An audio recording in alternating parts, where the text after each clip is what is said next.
Ladies and gentlemen, welcome to a brand new episode of I'm your host, Zo, and a lot to get into as we're 50 days away from opening day, 17 days from spring training games, and 7 days till pitchers and catchers report to spring training, not just the Houston Astros themselves, but as well as other teams.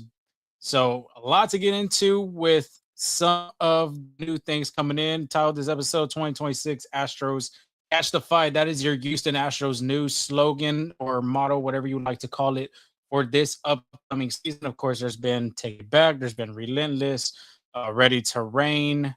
Built for This was last year's campaign slogan. So this year is Catch the Fight, a different and interesting slogan for this Houston team. But we'll get into that as well as other things going around Daikin Park, food, promos for the Houston Astros, even renovations going down as of right now at the new ballpark.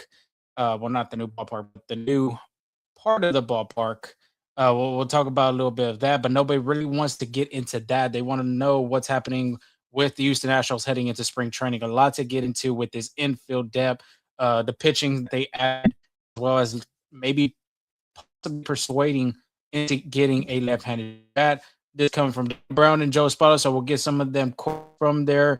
I do have the videos, but the videos will not be posted until maybe tonight, tomorrow morning, or even tomorrow afternoon. So stay tuned for that if you'd like to see more in depth of those interviews. Arbitration settled. Yainer Diaz, Isaac Paredes had finally got their arbitration done, and Yainer had won his, while the Astros and Paredes did settle on a number. We'll talk about those in just a second, as well as Astros making two more moves before heading to West Palm Beach. And then a little bit of fun at the end, a little TriStar show action, as I was able to attend that event, and it was awesome to cover, as well as seeing so many different culture, movies, leads as well. So we'll talk a little bit more that at the tail end of our show. Before we get started, though, that is our social bottom. Full Steam Ahead on TikTok, Full Steam Ahead on Twitter. On TikTok right now, we have the videos of the promos as well as the new ballpark food heading at Daikin Park this upcoming season. Getting a lot of questions if it's going to happen during the World Baseball Classic, if it's not going to be held till opening day. We'll figure that out when we get throughout this whole show, as well as the promos. They are out, and a lot of questions with that. And I know one particular person had asked if there was any bobbleheads in that promo event. Just a little sneak peek of what's happening for the Astros, at least in the promotion wise this season. And to answer that question, did not see any new ones I saw. I know for sure they did have some of the bobbleheads from prior seasons as display for the food, but as of right now, I do not see any bobbleheads. I know the Astros released their whole promo schedule as the season continues to get closer and closer.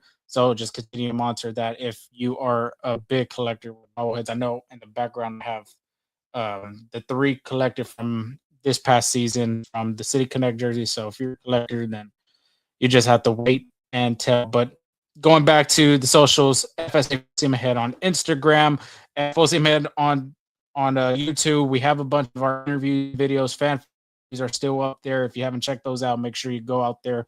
We have a playlist, all the interviews that were conducted at Astros Fan Fest. We do have some coming up from TriStar. We'll be able to put those out, like I said, hopefully either by tonight or more than likely tomorrow morning, tomorrow afternoon, tomorrow evening being the latest.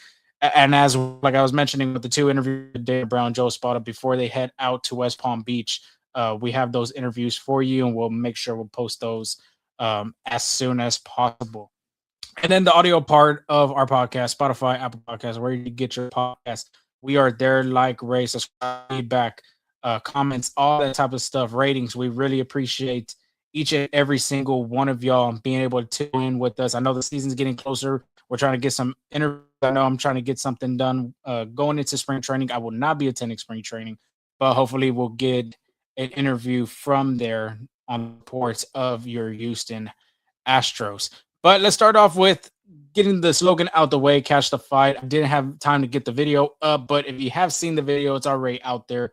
The Houston Astros did put out their campaign video for the new slogan this upcoming season for Houston. Very different this time, I would say, compared to Built for This, compared to Ready to Rain, Relentless, uh, Take It Back, all those type of videos and type of slogans. And even for the H, you'd think it'd be another Houston type of monologue to the city, but more than likely it was more catch the fight because Houston did not make postseason for the first time since 2016 last season. So, of course, they're trying to get back into that place of familiarity, being back in October, being ready for baseball season, and all that good stuff. But like I mentioned, we talked about some of the food items that are going to be out. There's a little snippet of what was out there. Brisket donuts, I would say, very interesting taste, but it actually is really good. It looks weird. I'm not gonna lie. It looked weird when I saw it in person, but it actually tasted really sweet. Of course, you got that savory, salty taste. You get that blend sweet and salty too as well. But it was a very interesting type of food that only in Texas you would see brisket donuts, of course. But like I said, there's a bunch of new different foods on the video I'm showing you right there. If you haven't seen the video, we do have it on our Instagram as well as on our TikTok. But those are the new foods coming into Daikin Park. And then, like I said, with the promos, we do have some promo coming. There we go. Acting slow right now, but hey, that's an interesting one coming soon. It said rookies. I'll rewind it real quick back. Rookies Club. The Astros are looking into making a club specifically for newborns and 1-year-olds that are, of course, barely coming into the world, and being able to get them to be Astro fans as soon as possible compared to like the Buddies Club. If I'm not mistaken, I think the Buddies Club is maybe like 3 when it starts the age of 3 or 4. But that's going to be coming soon. Something new for Houston and their marketing team to put something like that. So that of course, you have the same promos: Dog City Connect Mondays, Friday Night Fireworks, and then there are some of the promotions that the Astros will be giving out this season. Hello Kitty hat, Yordan Alvarez basketball jersey. I think that Altuve jersey is actually a soccer. I'm not 100% sure. SpongeBob, you see that Patrick Star jersey right here at the top. So it's going to be a new event or theme night, as you can say, for Houston this season. And I know there's one more that has the whole calendar and the whole spill. There it is. I'll even pause it for you just to quickly look. They're giving, of course, the same magnet that they always do in the beginning of the season: a bucket hat, a duffel bag. There's the promotions and events that are happening, and of course, the same old event. You have Hello Kitty Night. You still have there's Pride Night still. And Responders, Hispanic Heritage. Sorry about that. I think they're still doing a Peanuts Night, if I'm not mistaken. Yeah, Peanuts Night still there. But something new that the Astros are going to bring into this season, at least theme nights wise, they're bringing a Care Bear night.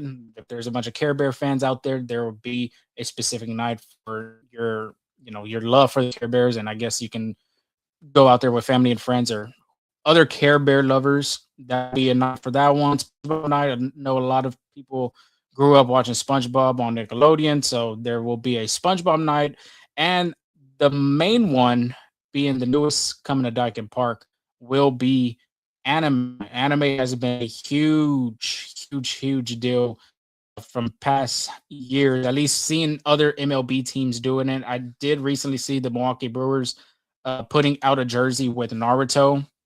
Of course, you have all your anime lovers out there that love to watch Demons and Slayers, Naruto. I'm not a big anime guy, but I know two for sure. And that's going to be coming to Daikin Park this upcoming season. Of course, on this video right here, it's more of what's at the gift shop, the team store. I meant to say what the retail items will be. There will be apparel as well as Kristen Justnick. I think her last name is that. Sorry if I did fumble that. But that's the San Francisco 49ers fullback's wife. Of course, if you did seen her stuff going around the NFL, then puffy jackets that she was making, then there's some other apparel that she has made. And now she's going to be launched with Astros with some of her line coming in. Kevin, nice to see you, man. Haven't seen you in a good while. Opening day giveaway tickets. Wow. steep price, my man. I might have to see if that is in the budget, but we can try to do some opening day giveaway tickets. Um, I know for everybody on here, that'd be awesome to see. And giving back, that's always what we do. We try to do giveaway once a month. If you've been we try to do a giveaway once a month of the season going into every season. And if we don't do once a month, we'd maybe do it once every 2 months. But we try to give back as much as we can. Either it's giving away bobbleheads, stadium jerseys that they give away to the media. Well, we try to give what we can back to our fans and to our audience, because we do appreciate. And like I said, and like Kevin said, we do tickets as well. I know last year or 2 years ago too, we give away tickets getting closer to the playoffs. Making the push to win the division. I know one of our audience members had seen it, and they have retweeted our tickets that he was the winner of the giveaway and was able to see the Astros clinch the division against the Seattle Mariners. I think that was 2 years ago, but yeah, we love to do that. So if you're new to us, welcome. Be able to interact, engage with us, our audience members. We really appreciate it. Javier, nice seeing you like always, my man. And like I said, just stay with us the whole season. We're going to try to do some ways, like Kevin was saying, and we try to give them as much information of the Houston Astros. Of course, we do talk about the series of each series that the Astros play, and as well, we'll try to be at the All-Star events. I know Angel was there last year. I was there 2 years ago in Arlington. So hopefully one of us will be going to Philadelphia this coming season and see if any of the Houston Astros players will be out there. So really appreciate the retweet, repost now, Sleeper Astros. So yeah, that was some of the promos going on and some of the retail items that will be at the team store this coming season as well. You already saw with some of the new foods that are coming to Daikin Park. Some other information that wasn't shown. I mean, it was shown. I don't have pictures or anything of it on there, but the Diamond Club is being renovated at this moment. A new makeover will be coming, a little bit update of modernization. So if you've been to the Diamond Club, you've already seen how it's been. Now they're going to kind of make it a little bit more modernized, as well as just a new makeover, trying to make it look more luxurious, I'm guessing. But that part of the ballpark, it will be ready by the time the Bruce Bolt College Baseball Classic here at Daikin Park. That College Classic will be coming at the late week. I think it's the last weekend of February, when I think February 27th to March 1st. So if you are going to go to any of those games and you want to buy some tickets to the Diamond Club, if there are even options to buy those tickets, and you want to be the first ones to witness it, then you can be able to do that, see how it looks. Of course, they'll be ready for the World Baseball Classic, and as well as the as the 2026 regular season for the Astros. Another amenity, or just another cool thing that the Astros are bringing, is called a sensory room. It's a calming type of environment to guests with sensory sensitivity. They have noise reducing headphones, and they will have their staff kind of be ready by the time the World Baseball Classic gets going. They're going to have people trained for that, at least like the guest services people that work at Houston. But like I was mentioning, this room will be for the WC and all that good stuff. So a lot of information from the Astros, as well as, last but not least, before we move on, Dana Brown, real quick, take the video out. Sorry about that. The TV with Space City Home Network Plus. So if you did not know that, it's been out for a while, but the Astros did want to just bring it back to let people know where they could be seen and like that. But majority of Texas is going to get all the games they do buy into that plan. Like it's on the left part of that picture, $19.99 a month or $199 a year. All of Texas, like I mentioned, is going to be able to see it, as well as Oklahoma, Arkansas, and Louisiana. We have portions of New Mexico, maybe on the east side of New Mexico, is going to get that coverage, and then some, like I had mentioned right there, territorial restrictions apply to Space City Home Network, as Rockets and Astros programming on the network, post-game player interviews, post-game highlights, Astro game replays. I think it's really cool. I think Houston was last team, if I'm not mistaken, in Major League Baseball. I think they had mentioned that to be able to bring something like this. And I know a lot of Astro fans have been asking for something like this, and Houston finally answered with bringing the Space City Home Network. Plus, of course, you've seen other teams put apps on phones, their iPads, their computers, because they want to be able to watch they want to be able to watch the Astros on the road. If they're on the road, they can't watch them. If they're away from their TV, they have their iPad, their iPhone, or their Android. They're able to watch them on there. So it's a pretty cool feature that the Astros will have this year. I'm pretty sure it's going to be a huge success because the Astros are huge, not just in Texas, but in Louisiana, like I mentioned. Some fans up in Oklahoma, some fans in New Mexico as well. So being able to get the whole wider range of Astros baseball to the other states around Texas. So moving on to Dana Brown and Joe Espada, because that is the biggest information we want to hear on this podcast regarding going into West Palm Beach and seeing what's going to happen because of the pitching. The Astros added 4 starters. They added 2 relievers. That was the biggest thing going into this offseason, and we preached it, Angel and I, what the Astros need to focus on, and the number one priority was pitching, and they did answer the call. They were able to add a bunch of pitchers. I would say a lot of starters too, so a lot of depth in this pitching staff. A lot of competition is going to be happening as well, like Dana Brown had mentioned. As well, everybody knows this. The infield, the depth that they have, it's a lot. It's a big surplus because it's a bunch of bodies, but not enough positions. And bringing in Carlos Correa from the trade, Correa is going to be mainly the guy at third base. Jeremy Peña is going to be a shortstop. Like I had mentioned last podcast, that left side of the infield is going to be right there ready to rock and roll. Nobody's going to be able to take those positions away unless an injury does occur or a guy needs a day off. I know Jeremy Peña was very close to playing the 162 game season like an iron horse, but of course, them injuries did pile up on him, and he wasn't able to finish with that because due to these injuries. But the right side, that's where it kind of is iffy. You have Jose Altuve. More than likely, you're putting at Isaac Paredes at second base. You still have Christian Walker. Maybe they'll train him at West Palm, and I'm talking about Paredes at first base, getting him some reps to be a backup option for Walker.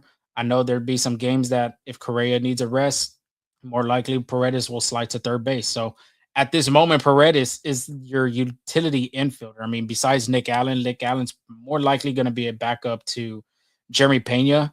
But as of right now, your utility infielder is Isaac Paredes, a guy that was hitting the ball really good offensively last season for the Astros until he had that hamstring injury.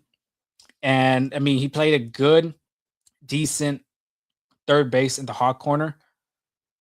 But as of right now, he looks like a guy that's going to be playing a backup role to the guys that are in the infield. More than likely, you're going to see Jose Altuve start some games at second base. They did say that at FanFest that he will get some playing time in left field, but more than likely, you're going to see him at second base. And it does make sense because Altuve's age, of course, is being one of those factors, as well as left field. Having to make some range, having to, run a little bit more to chase balls down, or just even go in the gaps to the left field line. So it does make sense that Altuve plays more second base. Christian Walker, of course, is a permanent first baseman, so you are not going to see him be on the bench. And I will highly doubt if he'll be on the bench any of these games because the Astros did sign him to a 3-year, $60 million contract. They wouldn't like to see a $20 million guy be on the bench for no reason. So as of right now, if I got to predict who at the infield would look like for opening day, it's going to be Carlos Correa. It's going to be Jeremy Peña at short, Jose Altuve at second base, and at first base, it's going to be Christian Walker. When we talk about the outfield, that's going to be another interesting one. But let's stay with the infield topic real quick. This from Dana Brown on his infield depth when he was asked about the numerous infielders that he has and the depth that he has in the infield. Here's the quote, if we can trade a guy to potentially get a left-hand bat or something like that, we'll consider it. But I think right now we have a really good infield. We do have depth. We have a long season. We have some veterans that we would like to give some breaks in the course of the season, and to have this depth is good. Talks a little bit more and then adds, we're not super motivated to move any of our depth, but if we get a chance to move some depth that makes sense, that could increase or make the team better, we will do it. End quote. So this is something like a wait and see kind of thing. I believe that the Astros are going to go into spring training with both Paredes and Walker, but do not take the question out that Houston is just going to settle with those guys for the whole 162 game season. If they do, I think it's good too, because you have the depth. And like he said, with the injuries last year, you're able to plug and play some guys, and like a starter, like let's say Paredes, like I was mentioning, like Paredes will be the odd man out and have to be the utility guy. Let's say somebody has an injury and has to miss an extended period of time. You have another starter that's capable of playing those games, and you feel very comfortable putting him than a guy like, nothing against Nick Allen, but you would rather have Paredes over Nick Allen at a position to play multiple games throughout that time. So as of right now, those two guys are going to spring training at West Palm Beach. But like Brown said, if there is a trade that they could potentially get a left-handed bat, and he's been saying this numerous times that he wants to add a left-handed bat into this lineup, and it does make sense. We've talked about it before. The only left-handed hitters in this roster is Yordan Alvarez, Jesus Sanchez, and Cesar Salazar is a switch hitter, and Zach Cole. So you really don't have a lot of options when it comes to the left-handed hitters.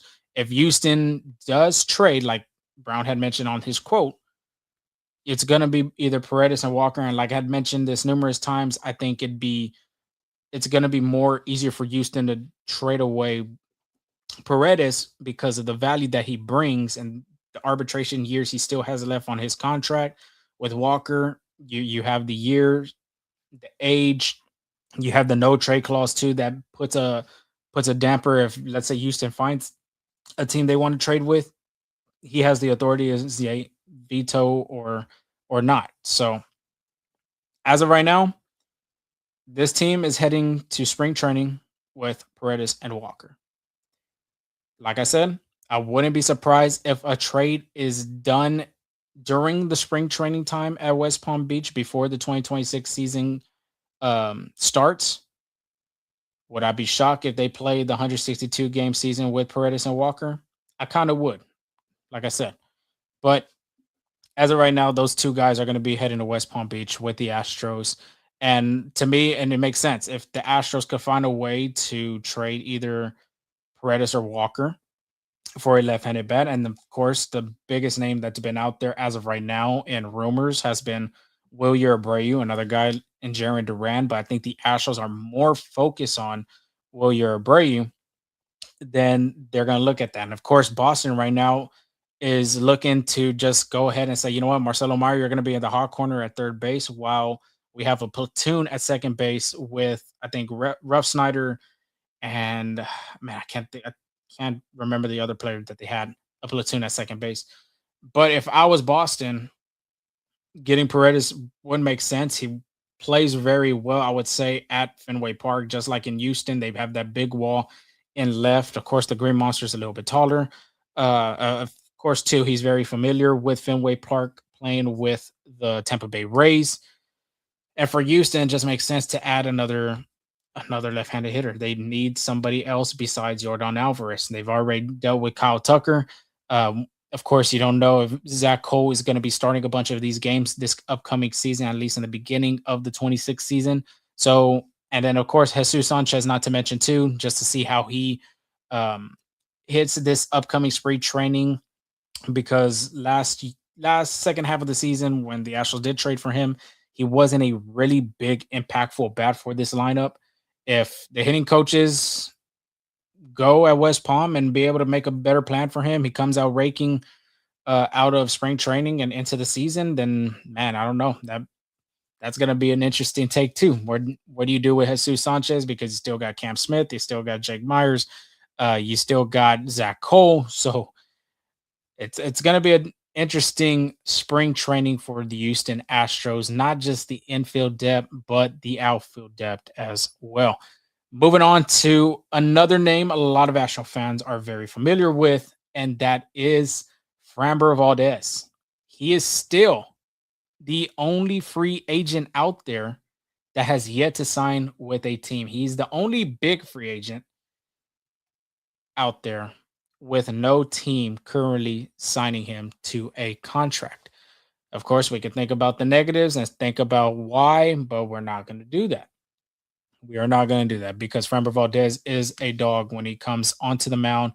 A very good pitcher, innings eater, good stuff, and all that. Big competitor as well. But Framber Valdez was asked about potentially maybe bringing him back to the Houston Astros. He was questioned by Dana Brown, and there's a quote from Dana. And it says, "It's been a while since we talked about Framber. We know that he's still out there. Haven't had any conversations lately, but we're keeping an eye out on things for the guys that are still eligible and to sign free agents. This is something we have to talk about as long as he continues to be a free agent. And we will have some discussions because of all the good things he's done here. And so, well, at the end of the day, what turns out. But anybody that's a free agent that we think can help our team, we'll have conversations about. As far as do we connect with him and make a move, it depends on what that does to our franchise and our future."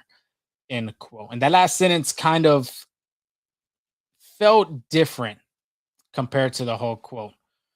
And I'll read that last sentence real quick. It says, "As far as do we connect with him and make a move, it depends on what that does to our franchise and our future." I'm not 100% sure if that quote can go back to to the the part of him and Cesar Salazar and seeing what that pertained to. I know that was a huge part of the offseason for him, trying to get that clarity to other teams. He went to the uh, GM winter meetings, as I want to say he was either the GM or the baseball winter meetings, and try to present himself to other teams about that is not the Framber Valdez that he is. And that does, honestly, that does hurt him because right now he's still a free agent with the caliber that he has and the potential that he has. You would think he'd be already signed with a good amount of money on a contract. I know the New York Mets were a team that was still out there looking for a guy, but however, they did get Freddie Peralta, so maybe they are not searching for another pitcher. I think he would really fit in with Baltimore because Baltimore does need starting pitching. They did go after and get Shane Boss. They still got Kyle Bradish, who's still a great pitcher over there too with Baltimore. And if you want to compete in that AL East and be able to compete in the wild card, at least to make it into the American League wild card, you need pitching. And it showed that this postseason with Toronto, showed it, of course, with the Dodgers, the Seattle Mariners, who have a great abundance of starting pitching, of course, too. Not to mention, they just made a move of getting Brendan Donovan, getting sidetracked. We'll talk about that here later on the show. But Framber Valdez being back as a Houston Astro, that's the question. Would it make sense for Houston to try to go after him? Yes, but it depends on what Framber is going to be looking into a 1 year or 2 year type of deal. Of course, with these short term deals, these players want to get as much money as possible, at least the AAV wise. You saw it with Alex Bregman. You saw it with Cody Bellinger last season. You saw with the Boris agents of Blake Snell and as well as Jordan Montgomery. So the guys want to get as much money as possible annually in these contracts and these short-term deals. Baseball standpoint, at least pitching for Framber Valdez to be in an Astros uniform, I think the idea of bringing him back to Houston could help this rotation even more, bolster them even bigger. You'd still have Hunter Brown. You put Framber Valdez back in there. And then you add guys like Christian Javier, Tatsuya Imai, Mike Burrows. But I just did not see the Astros bringing Valdez back in the Astros uniform. It does happen. It happens. But in my opinion, I think Houston's very settled on with the guys that they did bring from free agency and via trade. I think they're comfortable with the guys that they have on their rotation. I think they're going to be expecting a big year from Christian Javier. Like I would mention in our last podcast, this is going to be his first healthy off season. He's not playing in the World Baseball Classic either, so it has more time to ramp up and get prepared for this upcoming season, because I believe besides Tatsuya, he's going to be another important factor in this rotation. If Christian Javier can give you a glimpse or a good season of 2022 Christian Javier, then this team is easily back in the postseason. And with the depth that they have too, not to mention, you added Mike Burrows, you added Tatsuya Imai, you still have Spencer Ragetti. When both, if Ronel Blanco and Hayden Wisniewski comes back from their Tommy John surgeries, it can happen in the mid part of the season or the late part of the season. You, of course, every Astros fan and other people pertaining around baseball have seen what Tommy John surgeries do to these players and how it affects them in their first couple starts until they get back on track. Not to mention, Lance McCullers Jr. is another guy too that's going to be coming in as a starter, and of course you got Nate Pearson and another guy that the Astros picked up with pertaining to Kai-Wei Teng. So they have a bunch of depth, and that was the biggest thing Houston needed last season. They didn't have a bunch of depth in their pitching rotation. They had to go get guys and rely on guys like Colton Gordon. They had to rely a guy on Ryan Gusto, AJ Blueball, Jason Alexander. They had to rely on a bunch of guys coming off the waivers as well as from the farm. But this season, they were able to go make moves and add a bunch of pitchers into their rotation as well as just into their depth in the bullpen. So for me to answer this once again, I just do not see Houston signing Framber Valdez just for the fact of the depth that they already have, as well as, of course, not knowing what Framber Valdez short-term deal is going to look like. So I think, to me, for Framber, it'd be a better fit in Baltimore. If it's on a short-term deal, that's even better for him, and he can opt out for that first season and test free agency again, because like I mentioned, this guy's a competitor when he goes on the mound. He's an innings eater, always gives you quality starts when he's on the bump, 7 innings, 8 innings. If I'm not mistaken, he led the league last season in complete games, so which is not very shown now in baseball, how it used to be back then. So with Framber Valdez, just do not see him in the Astros uniform. I think the Astros do settle in with the guys that they got going into spring training from free agency, as well as from the trade with Mike Burrows and Teng. Next up, Brown feels good enough with Cesar Salazar as a backup. He was asked about a backup catcher, if Astros are still wanting to add a guy like that, or do they feel comfortable with moving on with Cesar Salazar being the guy behind the dish just in case Yainer Diaz needs a day off, or if an injury does pertain to happen. But they said, I mean, not they, but Brown said if they can upgrade in that area via talking about a backup catcher, then they will. But he said that Salazar would be the guy until they could upgrade. That's the quote right there. They could upgrade. So I don't think they're done with the backup catcher part. Of course, they've had some interest in talks with Christian Vasquez, another guy that's still out there too, that I know a lot of Astro fans and a lot of Astros just baseball me talking about is Jonah Heim.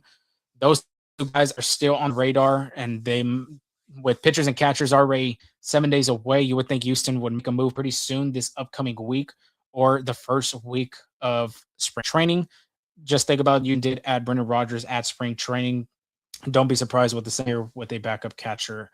And do I think Salazar could be the backup guy that can stay for the 162 game season? Yes, I did put my input on Cesar, saying that he's known this pitching staff for a while. He knows the coaches, the farm as well. So he has a good understanding of this pitching staff. Of course, these new guys coming in from Imai, Burrows, Tang, Cosgrove's another guy that the Astros just signed too. So he has a good understanding of all these players. But of course, the Astros organization is going to find a way to still want to add another guy. And not saying that Salazar can do it. My opinion, he could still be the backup catcher. But for Houston, they see maybe potentially still looking to add into that part of their game. Excuse me. Um, Going in, asking if everybody's going to be healthy. Of course, you had some surgeries, or not even surgeries, really. Just injuries just piled on the last part of the season. Josh Hader was one of them. Ben Souza was another one. Spencer Arrighetti was another guy. So Dana Brown did clear that up. Hayden Wesneski, Ronald Blanco, Hader, as well as Souza. Everybody's good to go going into spring training. Of course, them two guys, like I was mentioning with Wesneski and Blanco, they're more than likely just maybe some small bullpens. If anything, more than anything, is going to be some just playing some catch because of their Tommy John surgery. Those guys won't probably pitch this MLB season until the middle part of the 26 season, or potentially later in the 26 season, or maybe not even pitching this season. You saw how that went with Luis Garcia because there were some setbacks. So never know with those two guys. But a name that popped up was Nate Pearson. Could be going into spring training very slowly. He did have a cleanup procedure in his elbow at the end of the season in Chicago. And of course, Dana still wants to make him into a starter, but later on ease him into a bullpen role. And that makes sense. He could be a guy that you could put in a longer relief situation. If you do build him into a starter, let's say a starter has to miss some time with an injury, then you can plug him into the starting rotation because he does have the familiarity to build as a MLB starter. And of course, he does have some familiarity with that because he was ranked a top prospect as a starter, as well as pitched some games for the Toronto Blue Jays, the Chicago Cubs. Of course, with the Cubs, he saw more relief appearances than starts. So, just another information on that. Brown did mention too, Isaac Paredes will not play in the World Baseball Classic. Um, I know the final rosters were submitted today on Tuesday, February 3rd. The official rosters will be coming out on February 5th on Thursday on MLB Network. So tune into that to see who gets on. I know two Astros that he had mentioned, Zach Dezenzo and Shay Whitcomb. Dezenzo will play for Team Italy. Shay Whitcomb will be playing for Team Korea.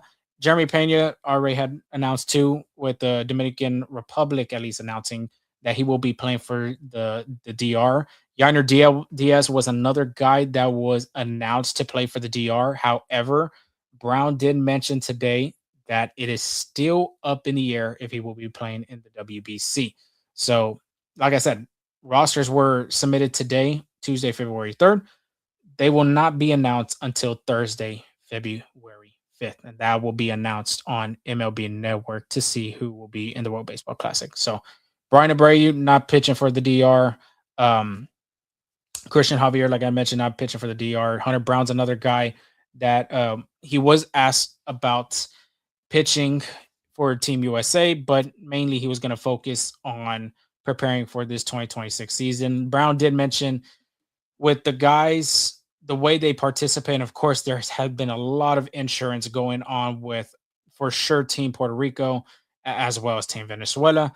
But like Carlos Correa and Jose Altuve, they will not be playing. The Astros did talk to Altuve about not participating, but Correa was different because of the insurance when it came to him being a part of the WBC. A lot of players from Puerto Rico, honestly, are starting to are dealing with that insurance, especially their captain that was announced, I believe, last year in the early part of the 25 season in April. I think it was April.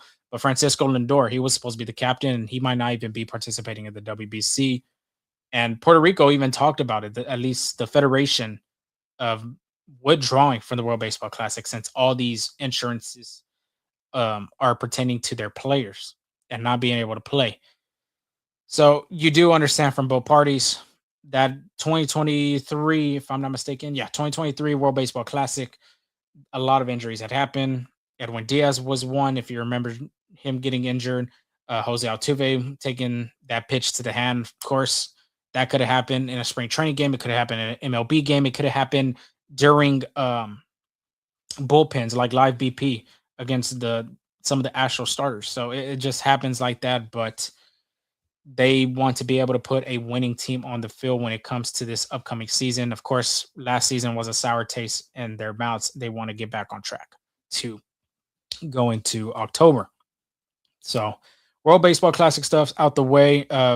Pertaining to WBC, real quick, the Astros will have a fest, like a street fest, every, if I'm not mistaken, I saw every game from the World Baseball Classic, and there will be a fan zone at Discovery Green. So if you don't have tickets to the game, or you just want to be able to be a part of the World Baseball Classic, but just don't have tickets, like I was mentioning, you can go to Discovery Green and they should have some type of fan zone. I don't think it's going to be as huge as the FIFA World Cup that their festival is supposed to be by Shea Energy Stadium, but they should have something for the fans that love the WBC. But moving on to Joe Espada real quick, what he had to say on some certain topics, one of them being Yordan Alvarez, the big man having to be healthy and stay with this team. A healthy Yordan Alvarez is going to take this team to the postseason and potentially even to a World Series. He is a top 5, top 3 MVP in the American League if he stays healthy and plays at least 150 games. When he's a healthy player, he could do damage for your lineup. He's going to give you some runs and all that good stuff. But Espada was asked about Yordan Alvarez and really was asked about left field, because left field right now it's looking like Jose Altuve, Yordan Alvarez, Zach Dezenzo, Zach Cole, Jesus Sanchez. I mean, there's a bunch of options, and like I was talking about in the beginning of the show, competition that's going to be happening in left field for these players. But going to what Espada had mentioned to Yordan Alvarez, and this is a quote: Yordan, I would like to give him most of his at bats as a DH, and I will do everything in my power to keep him in the DH spot. He will get some opportunities in left field for others to fill in the DH spot. And it makes sense. Alvarez has had some injuries in the past in left field. I remember watching a game, he was tracking a ball, running to the ball at the warning track in left center. His feet did something. It just looked nasty. Hit the wall, hit his body, hit the wall, and luckily at that time he wasn't hurt, really too hurt, anything like that.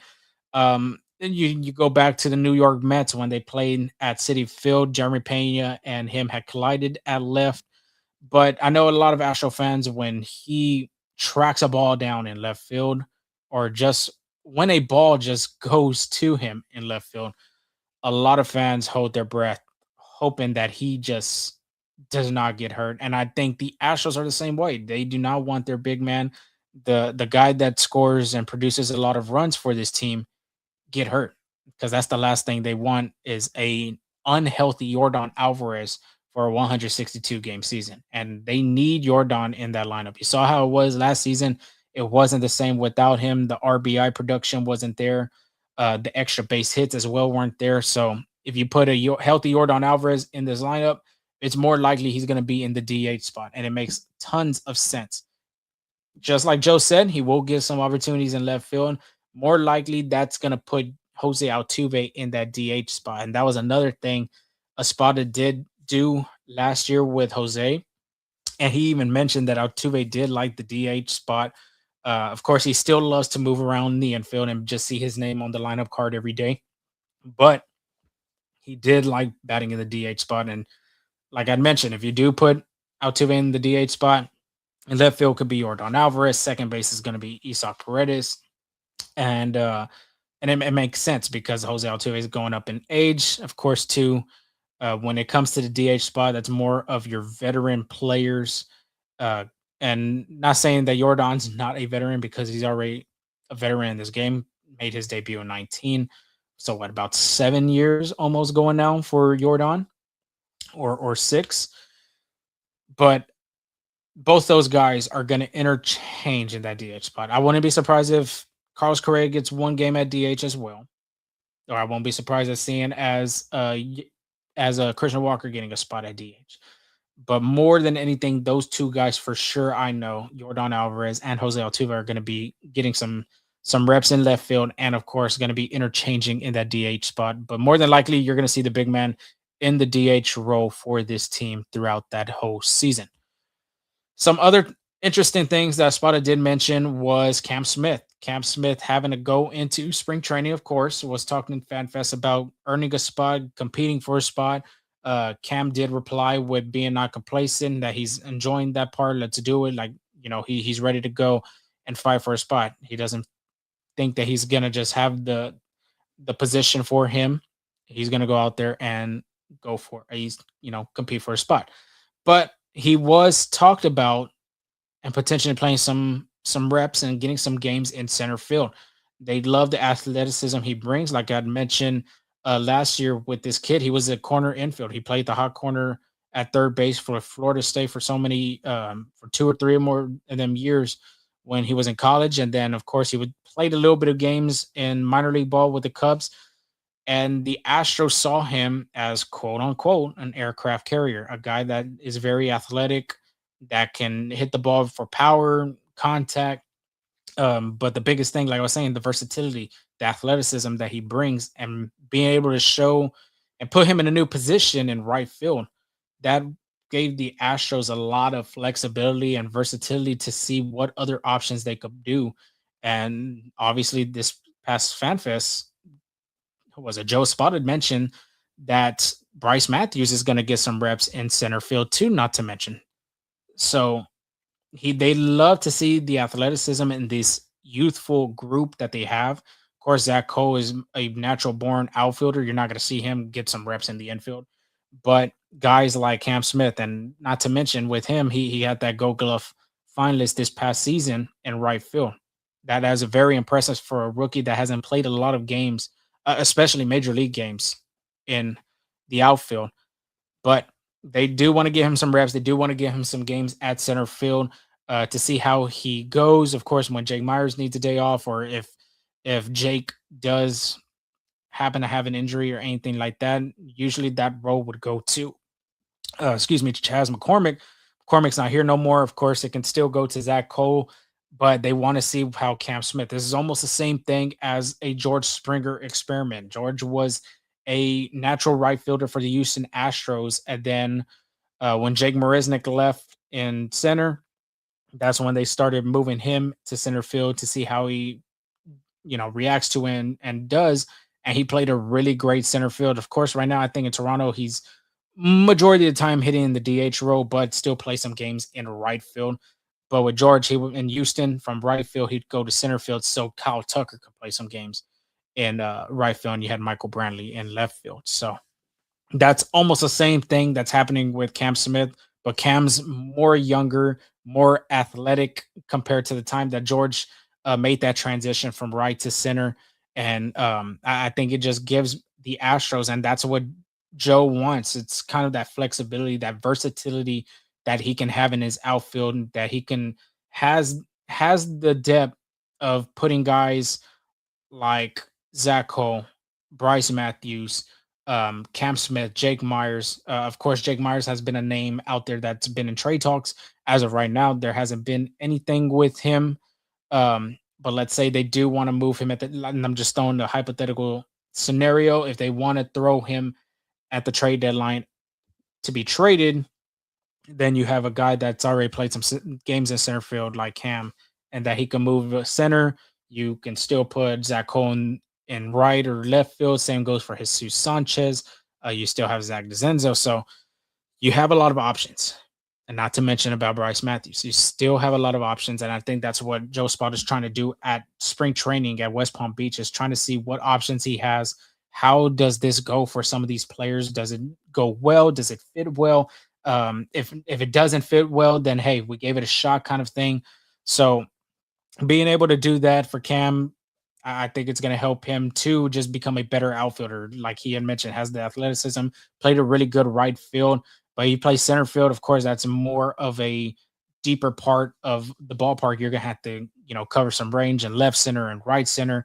Of course, you got to go back up left fielder, right fielder. I mean, the same goes for both corner outfield spots, but center field's a little bit more, having to go out there and cover a bunch of range. And that's what Jake Myers does a really good job for the Houston Astros, is covering a bunch of range. Of course, you saw the DRS metric, defensive runs saved.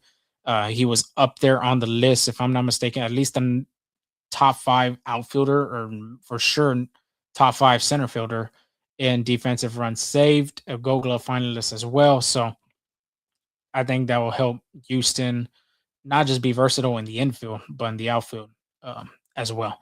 Last but not least, with Espada, He did mention Lance McCullers Jr. Throwing a bullpen today, February 3rd. And he did mention that he will be built up as a starter. Of course, Lance is a starter for the Houston Astros. They gave him a contract extension to be a starter for the Houston Astros. And we did talk about this a while back. If you see McCullers in a bullpen role or a starter role, I did say he is in a starter role, but if it does not go too well, then maybe you got to put him into a bullpen role. However, he has all the opportunities in the world to go out there and compete for a spot in the rotation.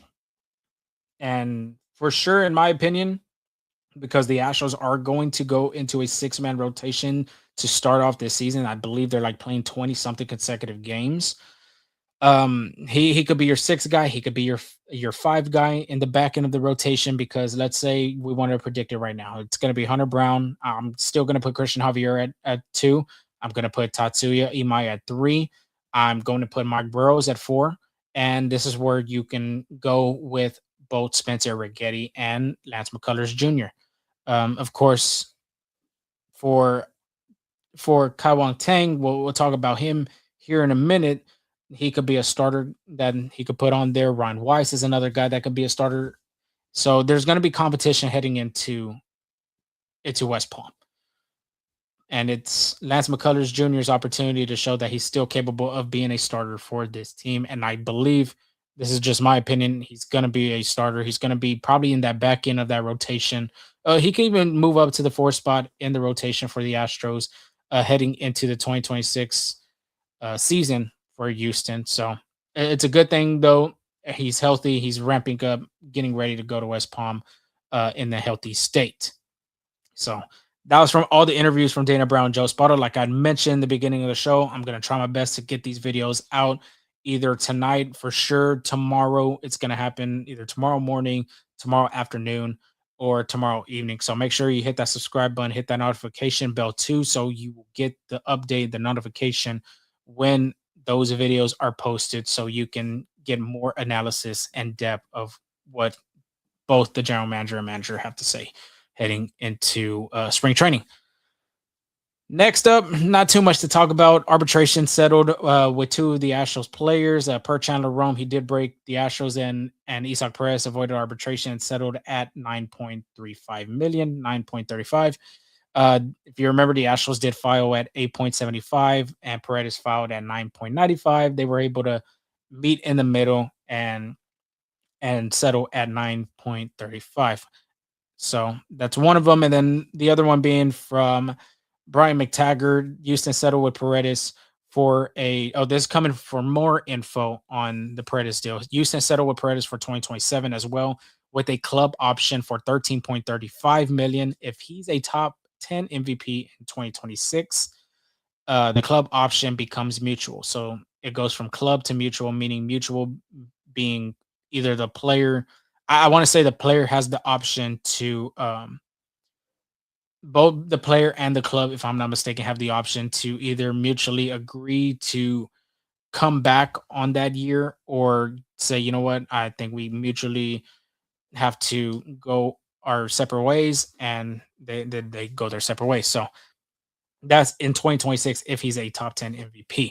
2027, he did settle for a club option for 13.35. That's coming from Brian McTaggart. So got that out the way. And this is for Yainer Diaz now. Per Francis Romero, Yainer Diaz won his arbitration case against the Astros. He'll earn $4.5 million. If you remember, the Astros settled and filed at $3 million, and Diaz had filed at 4.5, and Diaz was able to win that arbitration case against Houston, and he will be earning $4.5 million heading into the 2026 season. So that's it for the arbitration deals and everything like that. And Houston is set to go into West Palm Beach without having to deal with any type of arbitration setting, because all their players are already good and ready to go. So that's good for their part. Next one coming is the Astros making 2 more trades. Well, not even trades, but 2 more moves. And one of them was a right-handed pitcher from the San Francisco Giants. His name is Kai-Wei Kai-Wei Teng. I hope I'm saying it's either Kai-Wei Teng or Kai-Wei Teng. I'm sorry if I'm fumbling it, but I'm trying to practice on that. This comes from Chandler Rome because he was the first one to report it. He said the Astros and Giants are nearing a trade that would send right-hander Kai-Wei Teng to Houston in exchange for catching prospect Jansel Villarreal. Jansel wasn't more than likely going to be playing any type of Major League Baseball with Houston. Of course, he still got Yainer Diaz. The Astros do still have that top prospect, catching prospect in Walker Yonick. So for that move to happen and to grab a pitcher again, not a bad deal for Houston to go do, especially with some of the movement that he has. We did post a video of 3 pitches. He threw a fastball and then 2 off speeds, or it was vice versa, 2 fastballs, 1 off speed. But the movement of his pitches looks really, really great. Like, it looks really well when you look on video. And then the Astros announced, before we get to talk about his arsenal, the Astros announced JP France was designated for assignment just to clear the 40-man roster. So the stash, as a lot of Astro fans would call him, will not be returning to an Astros uniform as he was DFA'd. Good luck to him and his family to see where he can wind up on any other team. And he's still good to be pitching for any other team. But going to Kai-Wei Teng real quick. Made his major league debut in 2024, finished with a 9.82 ERA. He had 4 games, 11 innings, 7 strikeouts, had a 2.09 whip. So it was a small sample size in 24. 25, that's when he had a little bit more games. It wasn't a lot either, but he had some games under his belt. I had a 2.4 record with a 6.37 ERA. He pitched 8 games, started 7 of those games, and he almost hit the 30 innings mark. He only finished with 29 and 2/3 of an innings pitched, as well as 39 strikeouts and a 1.55 whip. When you look at Baseball Savant, there's a lot of statistics, stats, analysis that show the percentiles aren't very officially done compared to other teams. Of course, he still has a small sample size. But the expected batting average is really good at .213. That's what it has on here. The barrel percentage is a 3.9, which is really great. Same goes for hard hit percentage, 31.6. So that means that they're not barreling him up when they're in the batter's box. They're not hitting the ball barrel to barrel, as well as the hard hit percentage, getting and generating a lot of soft contact. I do like the arm angle he presents. He kind of has not kind of a sidearm, but it's near a sidearm, 24-degree angle on his arm. His arsenal that he has is a sweeper, a four-seam fastball, a curveball, a sinker, and a changeup. And the sweeper just has a lot of funky movement. I do love that pitch more than anything in his arsenal. He throws that pitch a lot of the times to right-handed hitters as well as left-handed hitters. Left-handed hitters, you're going to see a little bit more of the curveball, but he is more of a at least for the right-handed hitters, he's more of a sweeper, fastball to sinker kind of guy. And that's a good pitch mix to have against right-handed hitters. Trying to see what his sweeper is when it comes to his statistics. Expecting batting average, hitters hit off of him was 167. Opponent batting average was 191. Slugging was a 255. Woba was a 289. So that pitch is going to be his bread and butter. Well, really his butter.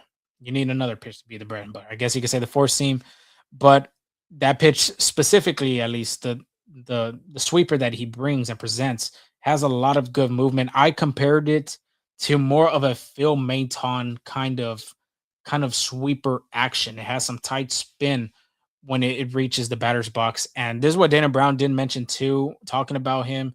And he had talked about too that he's been trying to get this deal done since the baseball winter meetings. He's talked to the San Francisco Giants about pertaining of getting him, and they saw something in him, he had quoted, big, strong dude. He could run it up to 96 with really good spin weapons, and he could strike guys out. And that's what Houston would like to have, is guys that can spin it, that can make guys swing and miss, as well as have a good fastball. And he was asked, "What do you see him going into spring training? Is he more of a reliever into the bullpen for the Astros, or is he going to go, into a spot of in the rotation, trying to get some games to start?" Of course, in San Francisco, like I mentioned, 8 of those games he started, 7 of them last season. So Dana did mention that he's going to go in as a starter, but it's going to create a lot of competition. I think it's a good thing because it just gets the best out of everybody. Iron sharpens iron. So I wouldn't be surprised though if Tang does go into a bullpen role. I think he would do really well in a bullpen spot. Just like he was talking about Nate Pearson potentially being a long reliever, Kai-Wei Teng could be the same thing for the Astros, at least to be a long relief guy that Houston could depend on if they're in a tight situation. Some of these games get out of hand. That could be an opportunity for Joe to go into the bullpen and get a guy like that can eat some innings, 2 to 3, potentially 4. But for me, in my opinion, looking at his stuff and seeing the stats and what he presents, I think he can be a good reliever. I think this is going to be another arm that Josh Miller and his pitching staff is going to have fun doing with and seeing what they can get out of him. Of course, the biggest thing for him, what I've seen too, is he's inaccurate with his pitches. The accuracy of his pitches. Sorry about that. Isn't really good. It's leaves a lot of balls middle. Doesn't hit the part of the zone that where he wants his catcher spot on. So some of them things I'm pretty sure just mechanic wise and obviously where he finishes with his arm angle as well as the placement of his hand.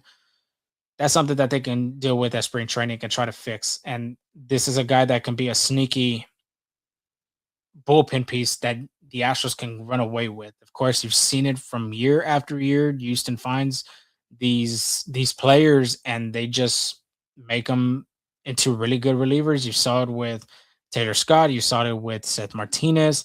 Jason Alexander pitched really well for Houston last season, but he was a starter.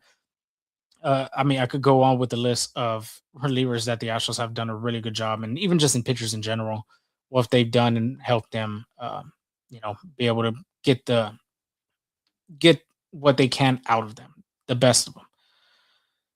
Last but not least, Tom Cosgrove is the other guy the Astros did sign. This came from John Heyman, who first reported. He said Cosgrove signed, and John Heyman has just the simplest tweets of when he tries to break news. Of course, he's seen the arson judges and things like that. His tweet for Tom Cosgrove said, if I'm not mistaken, it said Cosgrove to the Astros, period MLB invite. So it's just like straight to the point. I think it's just hilarious. But anyway, this is from John Heyman. He was the one that broke the news. Signs with the Houston Astros, and of course, Brian McTaggart gave a little bit more information onto it. Was a minor league deal with an invite to spring training. Cosgrove will make $950,000 if he makes the major league roster, or just makes the major leagues in general. Coming from Brian McTaggart, so that's another guy that's could be in the more than likely was going to be in the bullpen if he gets a spot. Spent a lot of time in Triple A last year with the Cubs, and he had some time with the Padres as well. He's a left-handed pitcher. Has some different arm angle as well, almost a sidearm pitcher. But for Cosgrove, I mean, Houston, I've never seen the Astros have so many left-handed relievers in this bullpen. Of course, from years past, they've always had at least maybe one left-handed. I remember even 2. They didn't even have a left-handed reliever. It was either in 21 or 22, and they put Phil Maton to face the left-handed hitters. But this season, really last season too, I mean, you had Brian King, you had Bennett Susie, you had Josh Hader. I know I'm missing another guy too. I know they had 4 guys, but for sure 3 of them. Adding a guy like Cosgrove potentially can make it 4 or 5. So he more than likely he'll be in the minor leagues, but don't be surprised if you see him come up to the major leagues if injury does happen, or if Houston has to bring a guy up and try to eat some innings to give their pitcher some rest. So there is that. Last but not least, just to end on a fun note with TriStar, it was awesome to see different memorabilia, different a lot of different things I've never seen at a TriStar event. I want to say this is my third or fourth year covering the event. Yeah, third or fourth year covering the event. Um, and the interesting autograph item I did see that day came from Mr. Josh Reddick. He signed a man, it was a big sign. It's on our nah, it's not on our Instagram. I had to go and post it on Instagram. I know it was on our story on Instagram. It was even on Josh Reddick's story talking about one of the coolest things he's probably signed. And it's a one of one item. Has all of, if I'm not mistaken, maybe the 2022 World Series Astros. But the item was, if you know, in right field, there underneath the mezzanine, at least in the section 100. I don't even know the section ahead, but I think it's 150, 151, around that section, at least in right field. Let's just get that out the way.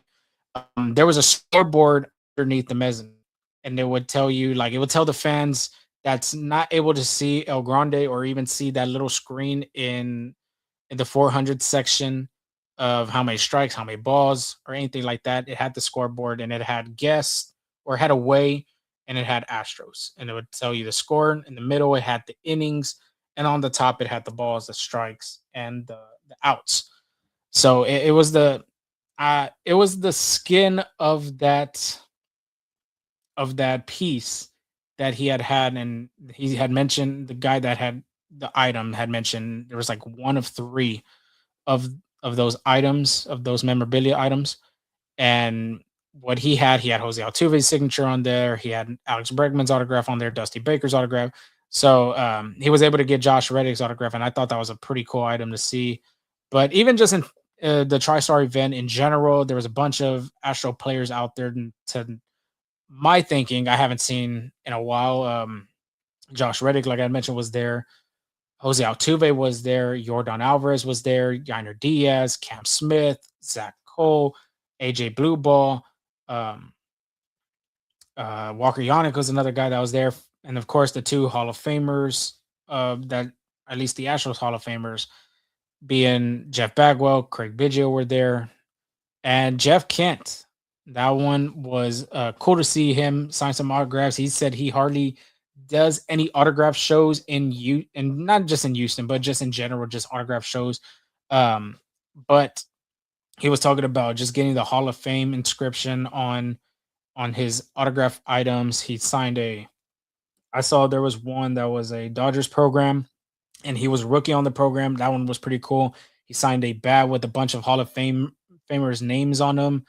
Even a poster, like he had mentioned. If you haven't seen the video, we do have the video on TikTok, so make sure you go out there and look at that one. But he talks about one of those posters had all the Hall of Famers names on them, and then he gets to add his name. Was pretty special. He said too, Johnny Bench was the first Hall of Famer to give him a call and, welcome to Cooperstown kind of thing. So it's cool to see him get inducted into the Hall of Fame. I believe he leads second basemen in the home run category from all major league second basemen ever.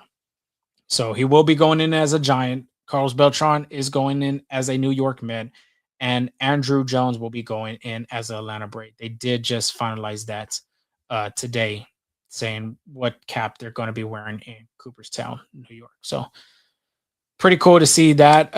See Ken be able to get in, especially with that committee era. And I want to say too, more than anything, I would like to see Lance Berkman try to get into that committee era. I think he's one of the best switch hitting hitters in Major League Baseball. Carlos Beltran was, of course, one of the best, but Lance Berkman too was a really good switch hitter, all-star Silver Slugger. So I wouldn't be surprised if his name tries to get into conversations with that. So yeah, I mean, a lot of cool things at TriStar. Another thing before I go with that, there was one piece. It was a artist that had an Jose Altuve picture on the back of the jersey, and it was Jose Altuve swinging with Altuve's autograph sign on the number 7, but it had just Jose Altuve as a art piece on the back of a jersey. I thought that was, you had to have some damn real good talent to draw and make a masterpiece to get a player to sign a jersey like that. So that was pretty cool. AJ Blueball was asked to what's the weirdest thing he's ever signed. That one was interesting and crazy. He said a hot dog. Now, where do you put that hot dog, or where do you frame it, or in a shadow box, or do you even you throw the bread away? Do you put the weenie? I mean, now that one's a little head scratcher. See where you kind of place that. And of course, I hope they didn't eat the hot dog, because you're putting some heavy metals into your body with either, more than likely it'll be a Sharpie that was signed on the weenie. So, but that is the end of our show. Yeah, an hour 11 minutes. That was very long, but hey, just trying to get the best information as possible to each and every one of our audience members. I appreciate each and every one of y'all staying with me on Wednesday, February 4 now, 12:02 a.m. So it is past the midnight mark in Houston, Texas. If you weren't here in the beginning of the show, I had talked about our social parts, where you can find us on TikTok and Twitter, Full Steam Ahead. We are there for all your content, as well as your Astros news, analysis, all that good stuff. Instagram, FSA, Full Steam Ahead, as well as our YouTube channel. And like I had mentioned in the beginning, I also mentioned in the middle of it. Now I'm going to mention the end of it. I will put all the interviews from the covering from the TriStar event, as well as from today from Dana Brown and Joe Espada. I will put that on our YouTube channel so you can hear the snippets of what they were talked about, what topics were covered. If you want to go and try to get some of that and look at some of the videos, we still have our FanFest videos out there with some of the players. So I will have that out there hopefully by tomorrow morning, tomorrow evening, tomorrow afternoon, latest tomorrow evening. So all the videos should be out there. So make sure you hit that subscribe button, hit that notification bell so you won't miss any of those videos I will be posting for tomorrow.